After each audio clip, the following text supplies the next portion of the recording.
Welcome to the Agora and Thermal Baths.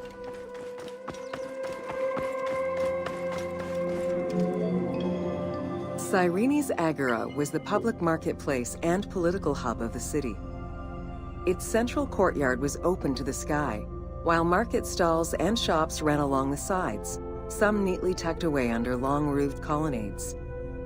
As in other Greek cities, the Agora included a central hearth, known as a prytaneum. This place served as Cyrene's official embassy where guests were welcomed to the city.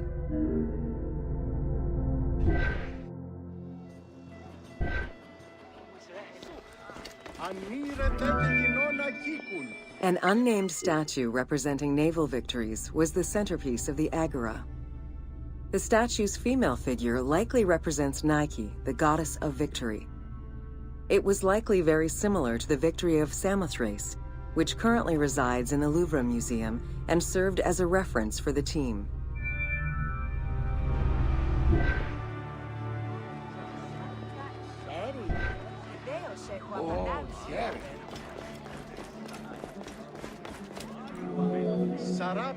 The Cyrene Agora also displayed many temples and monuments celebrating its founding king, Batos, and the city gods. There were 2 altars associated with the Temple of Apollo and a marble statue base dedicated to the goddess Libya.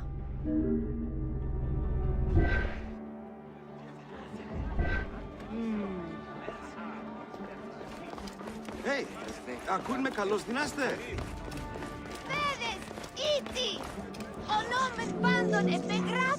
The civic buildings included a law court complete with an archive library that would have housed legal documents and other papers essential to the city's governance. Traces of fire damage to the building's remains indicate that it was possibly destroyed during the rebellion of the Jewish community in 115 CE.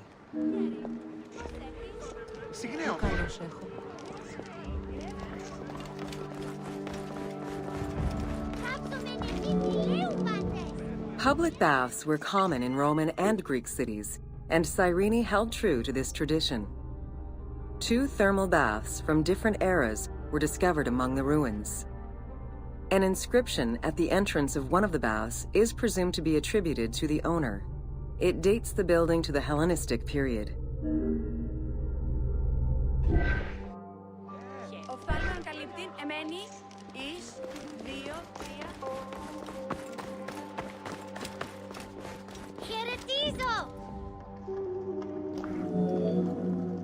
Mosaics were originally created for practical reasons, the need to waterproof floors.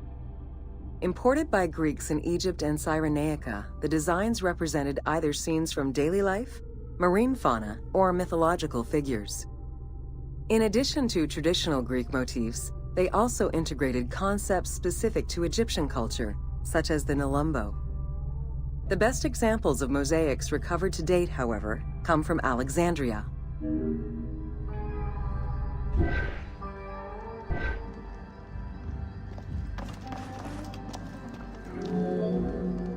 The Cyrene baths were fitted into an underground tomb dated somewhere between the 8th and 6th century BCE. Bath seats were carved directly in the rock, allowing for more comfortable ablutions. As with many of the public buildings, the thermal baths were elaborately decorated. Statues such as Aphrodite and Eros the Archer were discovered within.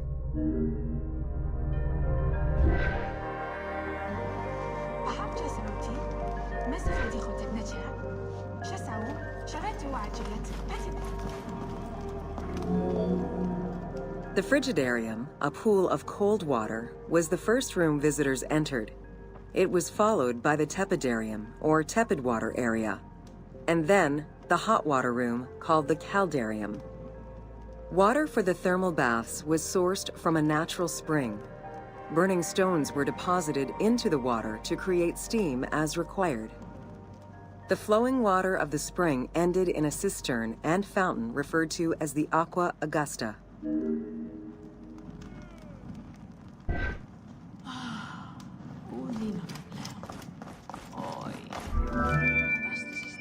Later Roman baths were built under Emperor Trajan, and then restored under Hadrian. After the earthquake of 365 CE, they were replaced by baths of Byzantine design, with stones from the old thermal baths used in the reconstruction. The team relied on documentation describing the baths built under Trajan in order to create the location available in the game.